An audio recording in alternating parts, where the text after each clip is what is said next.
There we go. Welcome, Ashwani Jain, the Chronically Witchy, in the middle of canvassing. Absolutely. One thing, because I think Your connection. Oh, okay, admit.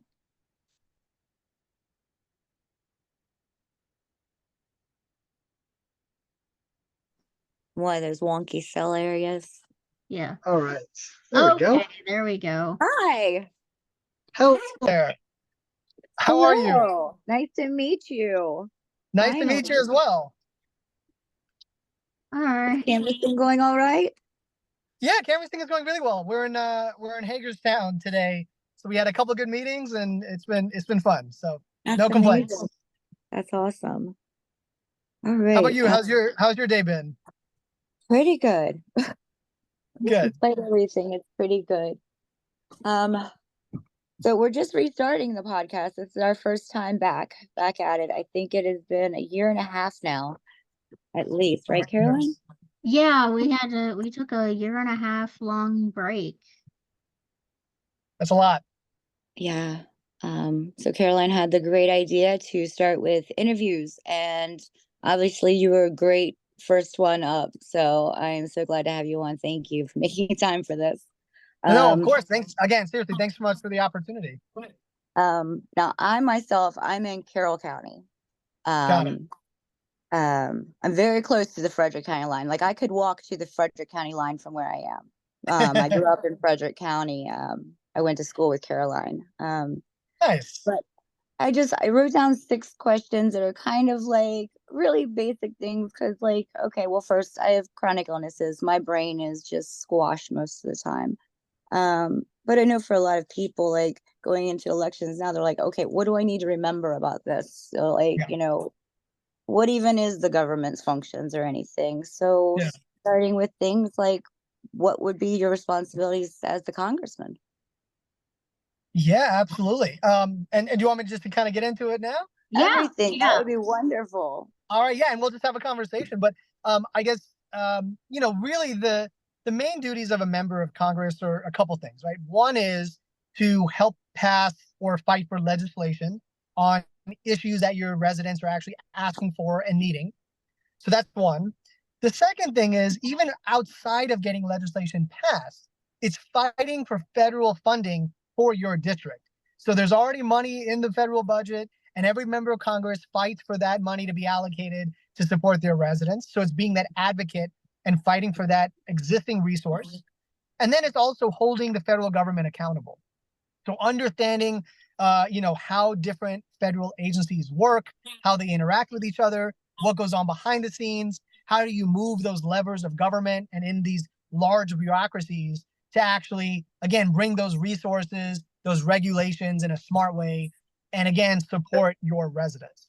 And so what I always tell people is, out of the 16 candidates running in the Democratic primary in my race, I have the most expansive federal experience. I worked in 2 different offices in the Obama White House, and I worked in 2 federal agencies, the U.S. Department of Health and Human Services, and also the U.S. Department of Housing and Urban Development. So I understand how to build coalitions at the federal level and how to move those levels of government. And then also being a champion for the residents that I'm trying to represent. I spend 90% of my time canvassing, doing what I'm doing today, personally meeting voters at their homes. We're tangibly getting money out of politics. And we also have the most detailed policies of any candidate running. And why that matters, and this goes back to your question, Amanda, is how can you trust a candidate or a politician to fight for you when they're elected if they don't, A, make themselves available and accessible during the campaign, and if they don't tell you exactly what they are hoping to accomplish once the election is over? Most candidates, if you ask them questions, they'll give you a generic talking point, or they don't even have those details on their website. Or they'll just you hate about the other candidates. Yeah. Right. And I think the reason is because you have consultants telling you, hey, you don't want to lose any voters, so don't say anything controversial. But real leaders are supposed to take bold action. And I think voters deserve better, and that's what we're all about on this campaign. Yeah, I mean, if nobody's making any promises, there's really no accountability to be held because they didn't make any promises. They were just And going to be there and that's show up. Yeah. exactly, and that's the idea behind it. And that's why I'm like, I have no consultants on my team. My entire campaign is 100% volunteer run and crowdsourced by residents of my district that are going to be held accountable and impacted by those decisions. And I think that is how we start to change that process for the better. And Yeah, absolutely. and just to let people know, he's speaking truth. I was stumping for him during his gubernatorial campaign, and full disclosure, I am on his senior advisory team now for his congressional run. Um, no corporate money. In the description when this is posted, we're gonna have links to his site to volunteer, to donate, and to the site overall for you to look at issues and whatnot. But yeah, he was the first, and I think he's still the only candidate to have any disability policy at all. He was the first candidate to come out and declaratively state, um, yes, Israel has a right to exist, and Palestinian civilians have a right to live, and we need a ceasefire and a roadmap to peace. So I mean, this is bold. He's walking it, not just talking it. Yeah, And to that absolutely. point, well, I mean, and to that point about kind of taking a step back in terms of how Carol and I met in the first place. So we met when I was canvassing in my, I ran for governor last year for the state of Maryland. We didn't win. We were very successful still, and I'm very proud of the work that Governor Westmore is doing. But in terms of how we're running the operation, I canvassed Caroline. I met her at her home. We had a conversation, and the same principles were there. I engaged in a conversation with her, allowed her to have a voice and a seat at the table in my operation.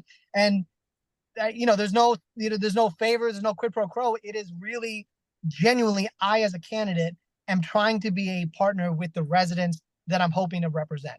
And Caroline made me no promises. I didn't make her any promises. It was, hey, Caroline, you are a resident of the district. You are also an activist and you work on a lot of these issues and fight for people who don't have a voice.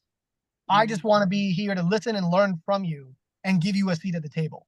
And so again, it's a really simple interaction, but that is, I think, what the main duty of a public servant should be. And unfortunately, it is more rare than common.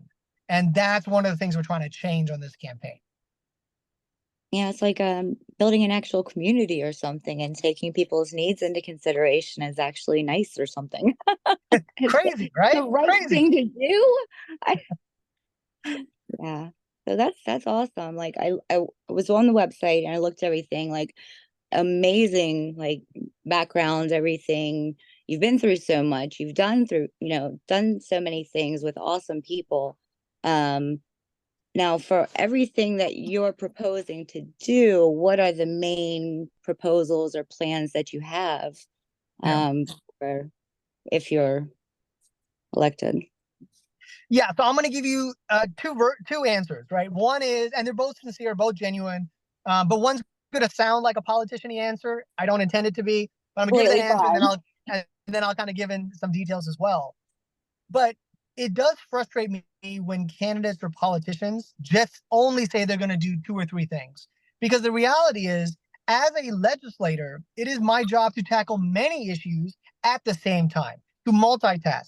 All of these issues are tied in together. They need to and can be addressed at the same time. And we need people who understand those nuances. And those are the kind of nuances that I'm bringing forward. So it is a little bit of all the above because every issue, housing, healthcare, education, accessibility, they're all connected. And you can't just pick and choose one if you're really going to solve the problems. That being said, some of our top policy priorities, which are all encompassing, is to tangibly get money out of politics, because that touches on every issue you can think about. Right? Fighting for Medicare for all, because that's going to, again, eliminate premiums, deductibles, and copays for all of us, expand affordable healthcare to every resident, regardless of what community you are a part of, and save our U.S. economy $600 billion a year in just wasted administrative costs that have not been passed down to us as patients or as consumers. Fighting to make public college free and cancel student debt, and then also fighting for a $26 minimum wage by 2030 and eliminate the tipped minimum wage and make sure that anyone who's paid a minimum wage is again paid a living salary, a living wage, so you can pay your bills, don't have to work 2 or 3 jobs just to be broke. You can pay for rent and mortgages, you can pay your bills, you can start a business. It sets you up and also helps the small businesses at the same time. That's And amazing. if I can push for an elaboration for just a second, this is something we've discussed in campaign sessions, but for people who are not aware, the $26 minimum wage, there is a plan to expand that to include disabled income. So it's not going to be a case where the median income is 55,000, but those of us in the disability and senior community are only getting $1,400 a month to live on. So there is, Or much less, yeah. yeah. Exactly. And again, that touches on a lot of other issues as well, right? It's making sure that we're not treating people like the other, that we're actually engaging them in the conversations, regardless, again, of whether you are from the disability community, from the LGBTQ community, whether you're a person of color, whether you're a woman. All of these issues are tied together, and when everyone thrives, right? Yeah. So these are issues that are connected. I also talk a lot about, for example, expanding the disability access and tax credit for businesses that are actually accessible and inclusive, making sure we have infrastructure that is also inclusive, whether it's making that, just making buildings and homes more accessible.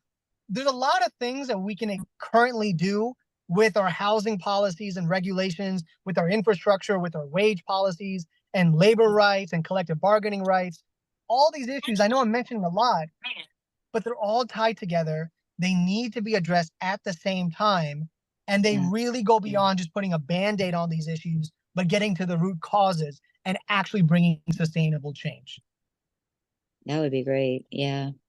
So those things really need some work. It's been so long. It's come a little ways, but it's definitely not there yet. Let me see.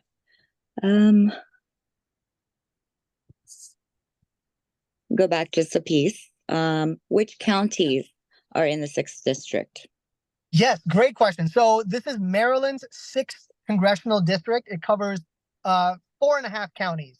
It covers all of Garrett County, Allegheny County, Washington County, Frederick County, and then parts of Montgomery County, which includes cities like Gaithersburg, Germantown, Montgomery Village, Poolesville, Damascus, Boyds, as an example. So the northern part of Montgomery County, and then all the way to the west, the western part of the state of Maryland. Okay, awesome. So lots of Uh-oh. people in that area are definitely going to want all of that Absolutely. information that you just shared because of how wonderful extra help for a while. So that's wonderful. Absolutely. So how do you feel about the other candidates' proposed plans for the future? So I'm one of 16 Democrats, as I mentioned. It's hard for me to answer because most of them don't have any details to their policies. There are candidates who are quote unquote leading in this race in terms of fundraising alone. They don't even have an issues tab. Other candidates, like I said, just give generic 2 or 3 sentences to solve all of our problems. And then other candidates, they wait 8 to 10 months after they launch their campaigns to even have an issues tab to begin with. And most of them are not taking bold, clear stances. They'll say things like we must have affordable health care, but are not talking about Medicare for all. They'll talk about having access to education, but will not talk about making public college free and canceling student debt. They'll say we must protect and stand up for human rights, but then they're ignoring the humanitarian crisis in Gaza, right? They'll say we need to make our communities accessible, but will not have an LGBTQ rights, disability rights, labor rights agenda on their websites. So there's not enough that I can even criticize or not criticize. And people can hold me accountable. They can go to websites of any of my competitors, but also any person who's running for any office. Most candidates, generally speaking, do not have a really thought out, detailed, and nuanced policy page. Some do, most do not, because strategically they don't want to lose any votes. And again, that I don't think is the right way to run for office and be sincere to the people you're asking to vote for you. Yeah. I mean, if one wrong word is going to lose you a vote, probably shouldn't write anything, right? Right. Okay, so let me see. Do you already have support for your proposed plans by people already in position to make these laws, make these changes? Yeah. Yeah. So that's yes and no. The bottom line is, I say yes because anyone can make an impact on these policies. People just think that only elected officials, only members of Congress, only the quote unquote important people have any influence or say in how policies are made. The reality is, and you can look at any grassroots organizations, there are individuals, activists like you all, other groups that can lobby their elected officials, that can really sway public opinion, public polling, and how legislators legislate. We in America, right? We are doing that around gun violence prevention. We're doing that around codifying Roe v. Wade. I mean, these are issues where, yes, you have some elected officials that are not doing anything about it, but then you have such a wide array of public support and activism behind it. Climate change is another one of those issues, right? So with that, we have the most volunteers of anyone that I'm running against. We have 213 active volunteers from the district. We have also some party leaders. We have, in Frederick County, Washington County, Garrett and Allegheny as well. We have activists, some elected officials on school boards who have been supporting our campaign. So we do Brunswick have a Town wide Council. array. Yep, Oh, town and we have a council. city council member as well, who is another elected official on board. But again, while we have a significant number of endorsements, I am running not to get the most endorsements. I am running to get this support and endorsements of voters and residents. And we have more volunteers than anyone else. We have more policy details. We have a winning operation. We also have the support of Democrats, independents, and Republicans who may not agree with me on everything, but they support my campaign because the way we're running it and the details we're putting in. And my campaign, between me and my volunteers, we have canvassed almost 39,000 individual voters across my district. That's So again, amazing. we are actually having real conversations and engaging voters in a way that they have not felt before. And to Yeah, go back go ahead. to the activism part, we're actually seeing that in real time because of the uncommitted campaign and the now publicized foreign policy moves that had already begun in private, but now they're actually being publicized and say, hey, look, I am doing this. I hear you. I understand you. So, that 100,000 in Michigan, the guy in American Samoa, like these uncommitted voting bloc and the primaries, now is the time to do that messaging. And we're seeing in real time the president and senior foreign policy officials, Department of State, saying, oh, we have support for this. We've got domestic support to take these stances. So now they're being more open with it. Like, I don't know if you're familiar with Justin King, Beau of the Fifth Column. He's Okay. an independent journalist. Okay. He's one of my go-tos. He These moves that are being publicized weren't a surprise to me because he's been reporting on them for months. Yeah. But mainstream media is finally picking up on the realities of what's going on because the administration is now being public with it. and it makes a difference. The only reason they're publicizing what they're doing now is because of that public pressure. Yeah, and that's what it is, right? I mean, people think that they can't make an influence in our political discourse, or they don't have enough money or the right connections. But the reality is, so much change happens at the grassroots level, and we're seeing it on the issues of Gaza, on the issues of gun violence, on the issues of climate change, of civil rights. I mean, these are issues that when people make their voice heard, it's forcing politicians and elected officials to listen, and it's swaying the discourse in the right way. And we need more of that.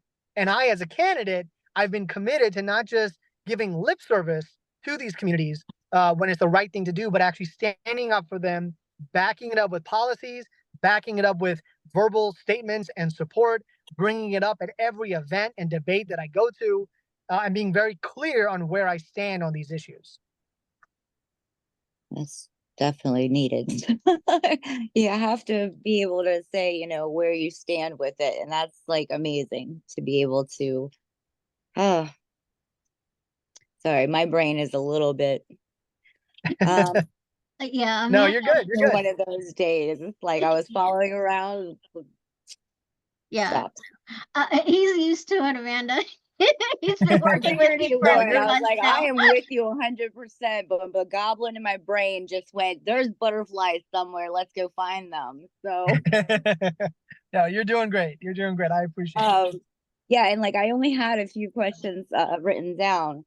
I think that was most of them because like you don't do corporate donations. And if you want to explain exactly more in depth, Yeah. you know, do you think that all, you know, corporate donations should end? Do you think that corporations should spend more than they are on taxes, all of that stuff? All of the above, yes. So from a campaign finance standpoint, and this is, let me explain why it matters to the folks listening, right? When you see that majority of Americans want Roe v. Wade codified and want reproductive justice, but we don't have that as law of the land anymore. When you know that majority of even gun owners want universal background checks and support that, and yet we don't have those. When you see that climate change is negatively impacting our society, and majority of people believe in the science that's behind it, but you don't have laws in place, and we still allow fracking on public lands. When these issues are being had, even though majority of residents of the actual American electorate wants these things to happen, it is because a member of Congress is bought and paid for by a lobbyist, by a special interest, and they are using that money to value that more than the voice of their residents and constituents. So this idea of money in politics is pervasive, and it covers everything. So one of the ways that I'm trying to prevent that and change the system is on my campaign, refusing money from any corporation, any special interest, any PAC even of any kind. I only accept donations from individual grassroots donors. So I'm removing any of those special interests from clouding up my priorities and the residents that I'm trying to represent. I also do not host fundraisers. I still accept donations from individuals, but I don't mandate payment in order for a resident to meet me or have a conversation. We have already accomplished, by spending less than $30,000 on my campaign, what others in my race have spent $200,000 to $400,000 to accomplish, because we're getting money out of politics and empowering residents and volunteers to do the same kinds of things in a way that they've never felt empowered before. And if I do have the honor of being elected, I would fight to ban members of Congress and their spouses from owning or trading stocks while they are in office, to remove that conflict of interest. We also have to end Citizens United. We have to make sure we have more public disclosures. So any corporation or foreign interest that spends money in our elections, we need to know where they're spending money and how much they're spending it. So those are some of the tangible ways that we already are getting money out of politics in my campaign, and some of the ways we're planning on continuing that once the election is over. That's great. Yeah, the stock market is such a huge thing. Like all this money and it all affects us. It hits us with the inflations and all of that, and then increases. And it's like, we aren't making money off of it. They're making money off of it, then making more money off of it. And that's just horrible.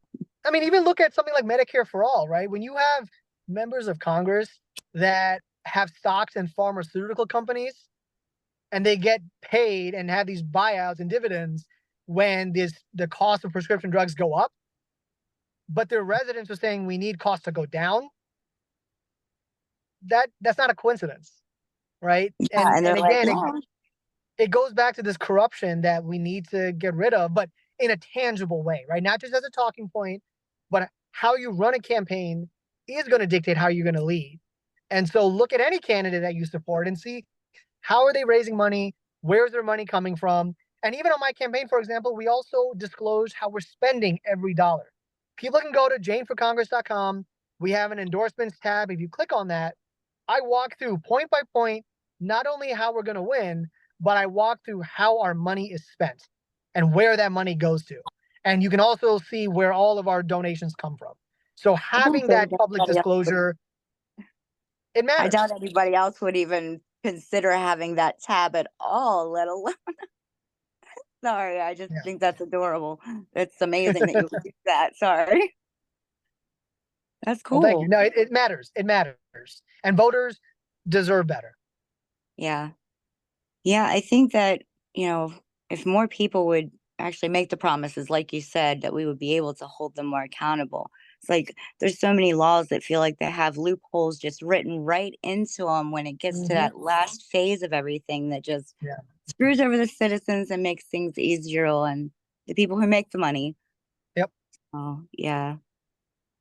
Oh, And to touch on Medicare for All a bit, yeah. um, I mean, obviously, Amanda and I are both disabled for many multiple reasons. But you're a cancer survivor, a pediatric cancer survivor, as is my husband, Alex. Mm-hmm. And the cost of these cancer drugs is astronomical. And it impacts so many people across the country. So not only are you dealing with the psychological and physical trauma, but then you also have the financial catastrophe. Yep. Like medical debt should not be a thing. Medical debt, medical bankruptcy should not exist in this country. And it doesn't exist in many other countries. We are the only country that has this system of healthcare. And, there could be an argument made that, yeah, we spend so much, but we also have improved care. But we don't. We spend more than any other country, and we have less results to show for it. So we're just wasting money with the current system and leaving millions of people to go medically bankrupt or choose between getting treatment for whatever their condition is or paying rent or getting food on their table. That And doesn't seem right, and it's time to change it. and to expand on that as well, these companies, they're upping the prices of these medications by 500, 600, 1,000, 5,000% in a lot of these cases. And what people don't understand, and I'm going to go into a little bit of how the sausage is made for drug development here for a minute. Grant funding for R&D happens through public and private universities, but it's more often than not through federal and state grants for Mhm. specific things. Then the pharmaceutical companies come in and they buy the patent. So Mhm. they don't even do the R&D. They just take it and charge through the roof for it.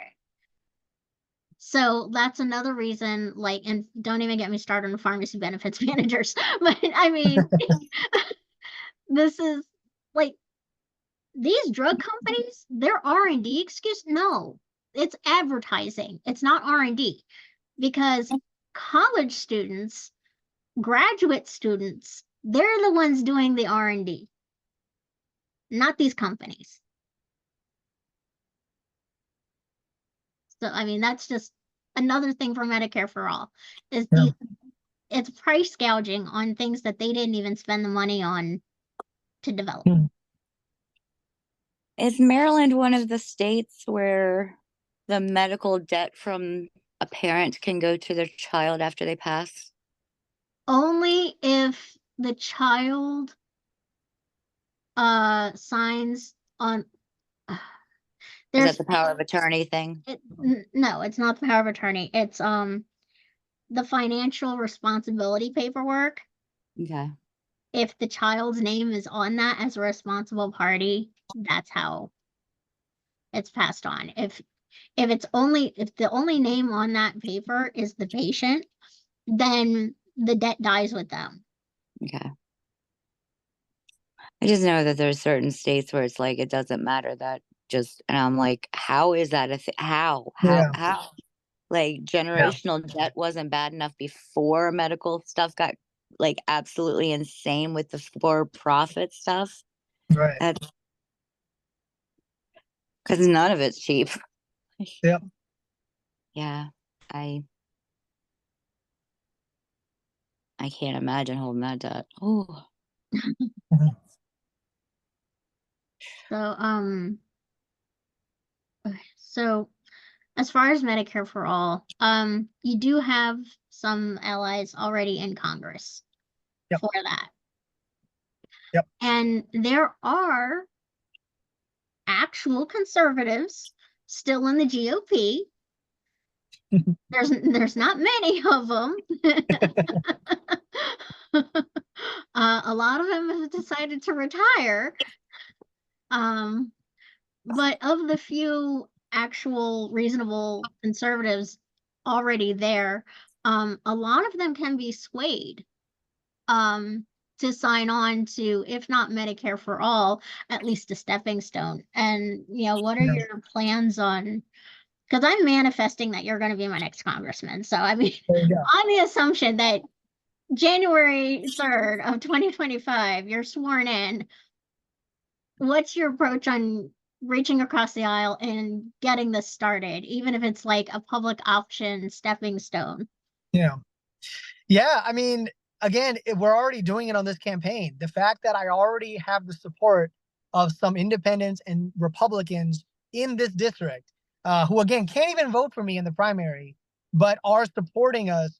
Uh, it's the same way that I would approach governing, right? It is talking about the details of policies, meeting people where they are, having those conversations, bringing in the details and facts, sharing public, the stories of myself going through the healthcare experience or anything else, along with the residents and constituents that I serve and that another member of Congress would serve, and utilizing the coalition we already have, right? Uplifting their voices.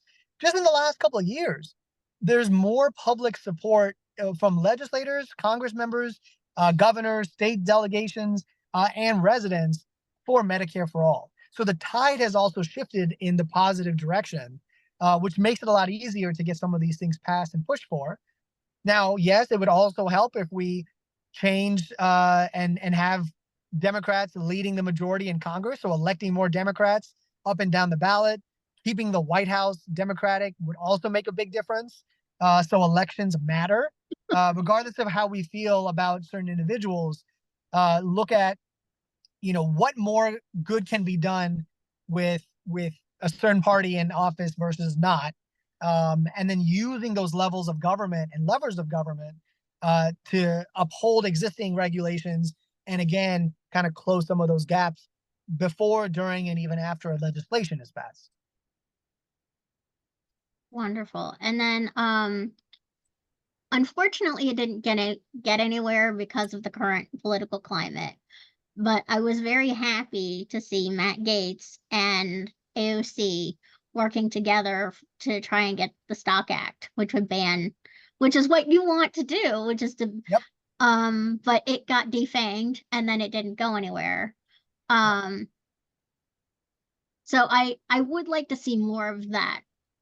Yep. Um, And there is a lot of, I mean, if you can think about Matt Gaetz and AOC agreeing on anything, that is proof that if you go beyond the rhetoric and actually go to the nuances of certain policies, there is actually a lot more overlap and more agreement than not.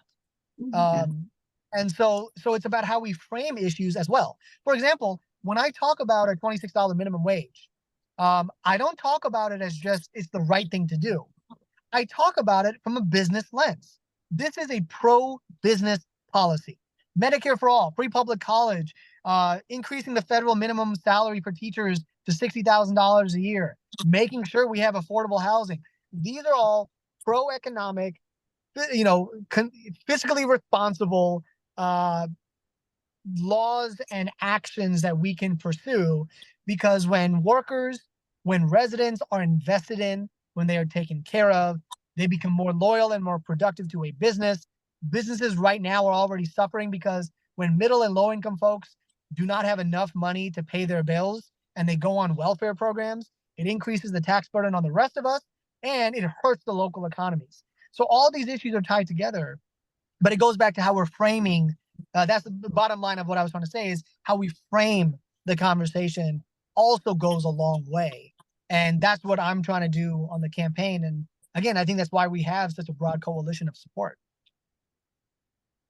That's amazing. Yeah, I'm always absolutely shocked when people are against Medicare for all or universal health care, because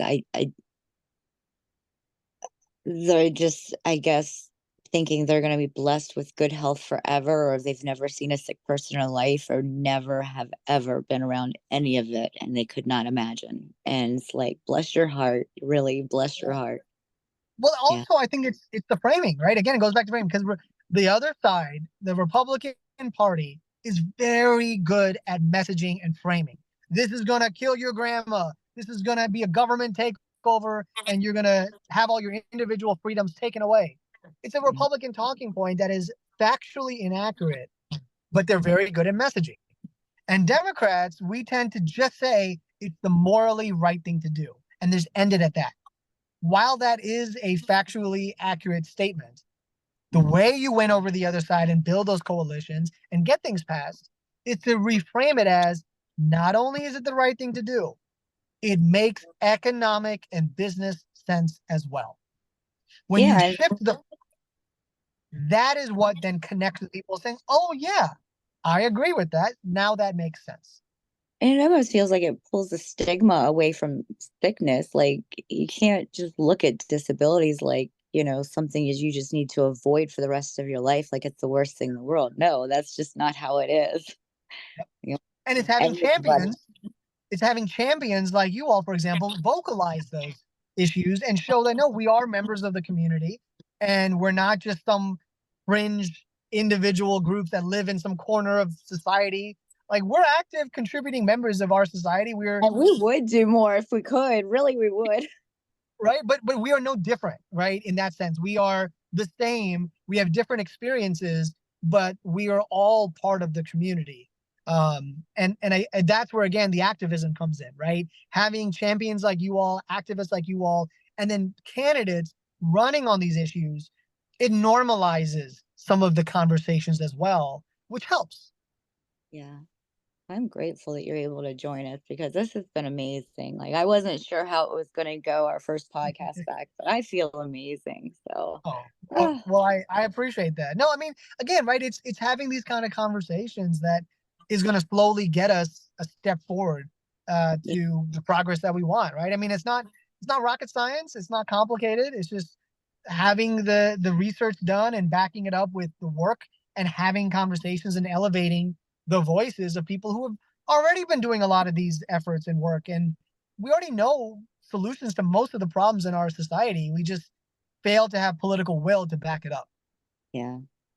And that's tough. I mean, they've got, like, I think paid advocates. I think I Googled it the other year. Paid advocates are like $36 an hour usually, or something like that. And it's like, there's so many disabled people advocating for free just to help other disabled people. It's like, this is not making any sense, but it's because we're literally fighting for our lives And out not here. only that, but if we accept any money, Yep. or you get penalized. Yeah, that was the other question. So, when, with minimum wage increase and all of that, what will be the effects to the allowed income for people who already do receive disability income?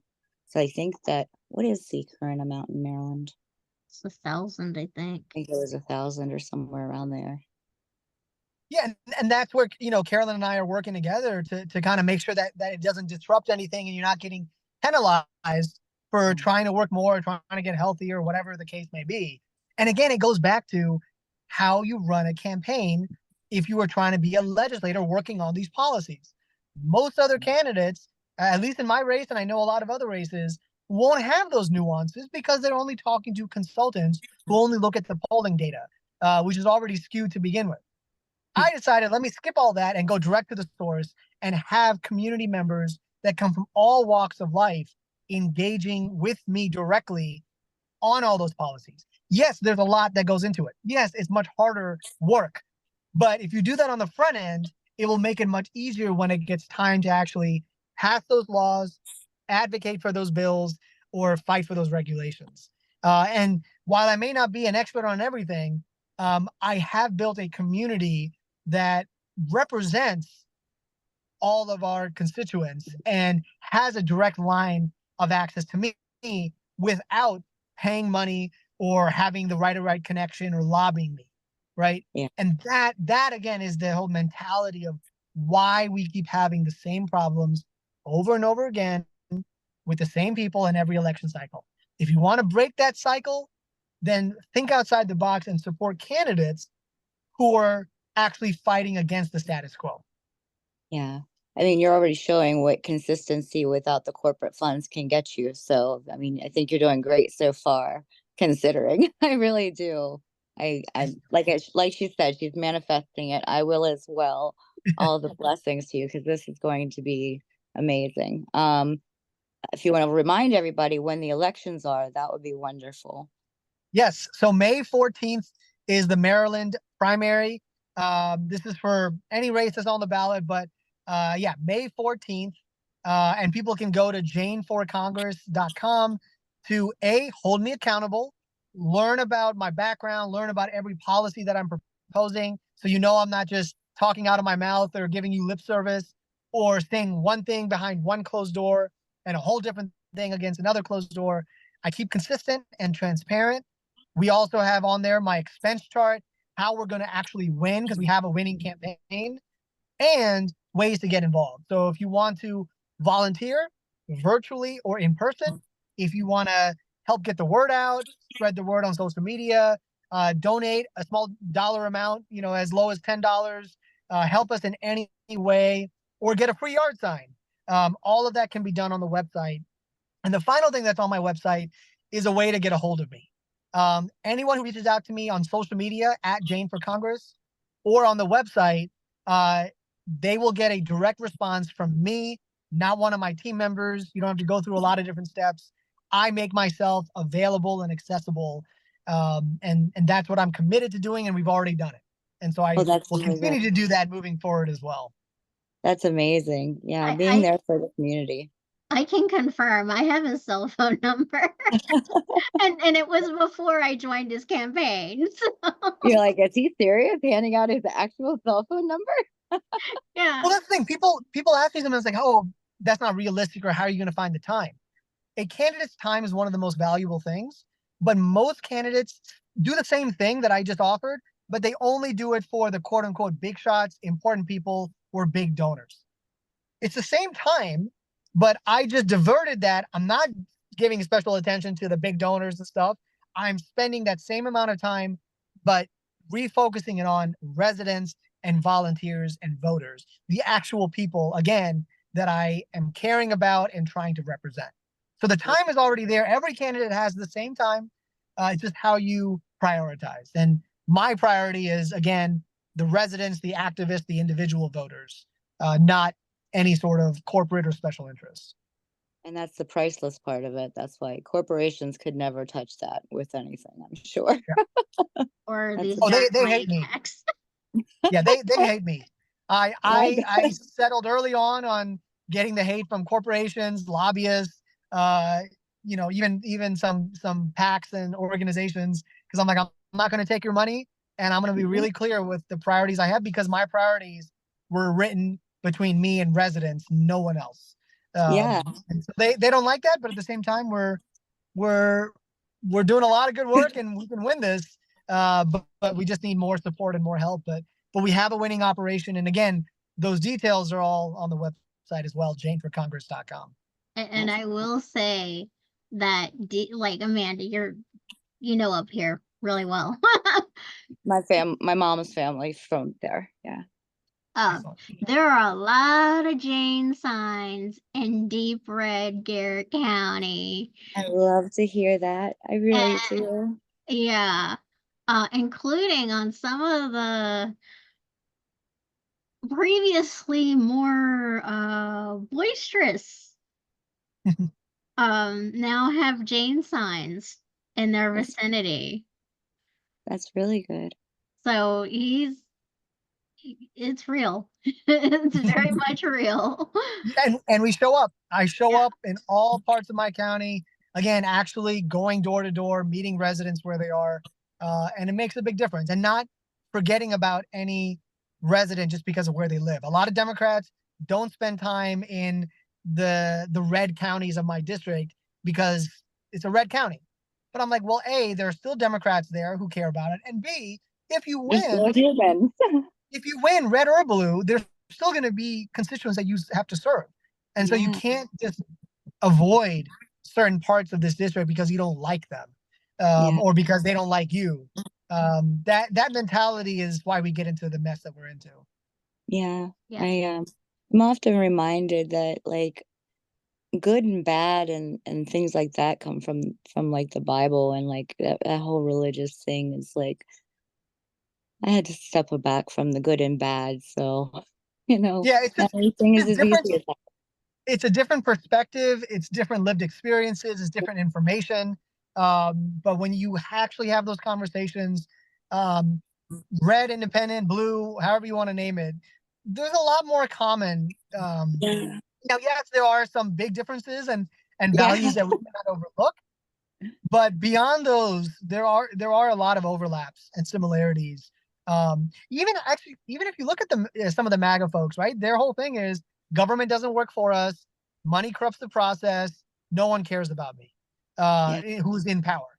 Mm-hmm. That mentality, even though they may shift it in ways that I think are not the best, that mentality is the same mentality that I feel, and that even the leftist of left people feel, right? So it's finding ways to get to that point, and move beyond the rhetoric.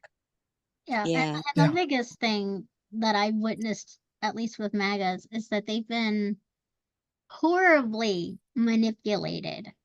So if you actually sit down and have these conversations with them like you've been having, and explaining the policies of how it's going to directly help them, they get on board until they turn on whatever media source that they use again. But I guess that's another question is the fairness doctrine. How would you feel about bringing that back? So I'm going to be honest. You might have to elaborate on what that is. I want to make sure. I was like, remind me. Misunderstanding. Okay, so in the age of Ben Bradley, Walter Cronkite, there was a thing called the fairness doctrine, where you had to factually present all sides of an issue. And it had to be truly like factual. You couldn't, there was a limitation on spin. There was a higher focus on fact checking. And when they got rid of the fairness doctrine is when we had the uptick in the extremist information silos. And I say that in plural because I've seen we have them on the left, and they are just as toxic as the ones on the right. So if we were to bring the fairness doctrine back, still holding people to account.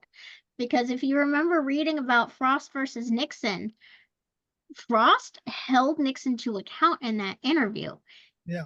It was not about access journalism. It was you have that public official, you go on the quotes and the voting record, and you speak truth to power.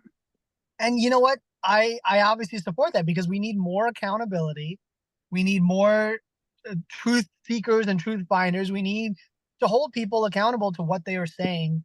And again, depoliticize some of these conversations that do not need to be politicized, and hold people's feet to the fire. I mean, I think that is something that benefits all of us, regardless of what side of the political aisle you were on, regardless of whether you were involved in politics or not.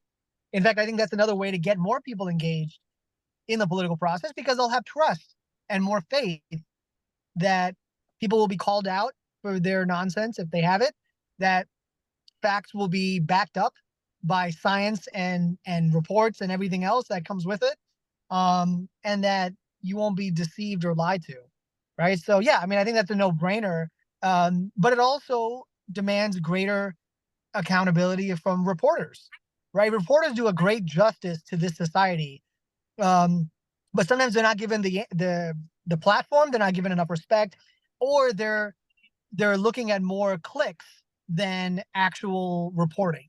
And And so actually making sure that they do that. and what I'm also seeing though is that it's not even the reporter, it's the editorial board. Yeah. Or the networks, right? Or anything else. Or the publisher, like Sinclair Broadcasting had all of their affiliate networks read the same creepy Orwellian script. Obviously this can go sideways into Ministry of Truth territory, and obviously we don't want that. Right. But bringing back just bringing back that fairness doctrine of, yeah, you say your point. Like, if you believe X, Y, and Z, like, bring the data, bring the evidence. Yeah. And the reporter's gonna fact check you. Yeah. And yeah, this is where Amanda and I are showing our age a little bit, because we remember when there were like literally hundreds of media companies, and now it's been consolidated into like 7. Yeah. And actually, that's another thing, trust busting. Yep.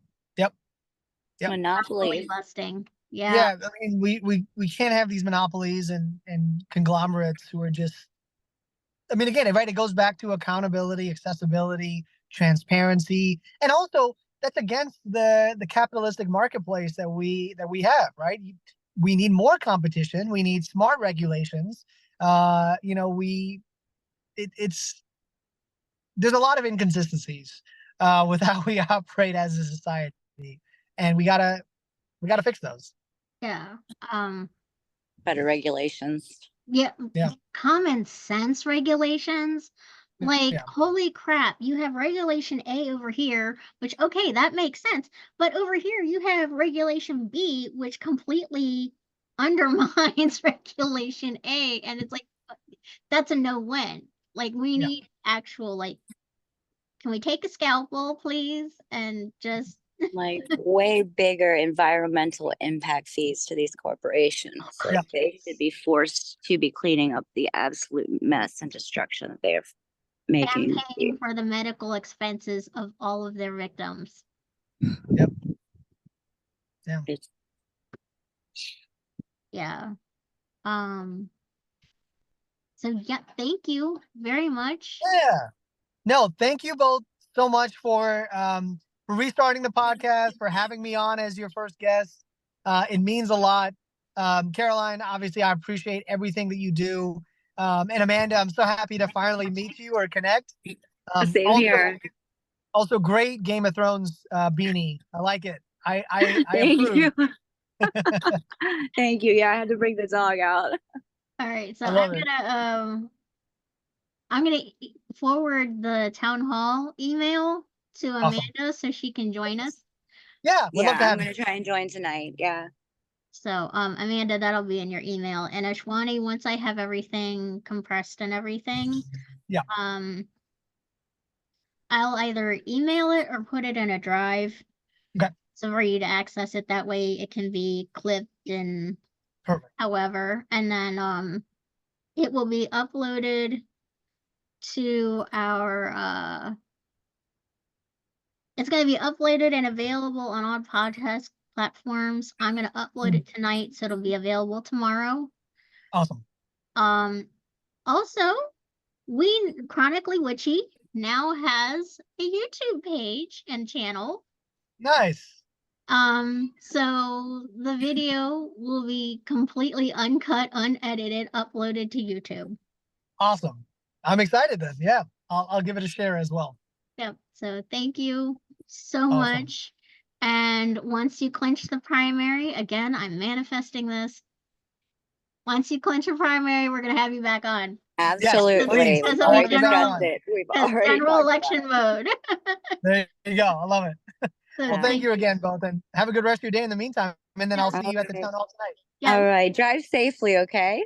yeah. Thank you Please so be much. safe. Yeah, we'll do. We'll do. All right. Thank you all. Thank you. Bye. Bye.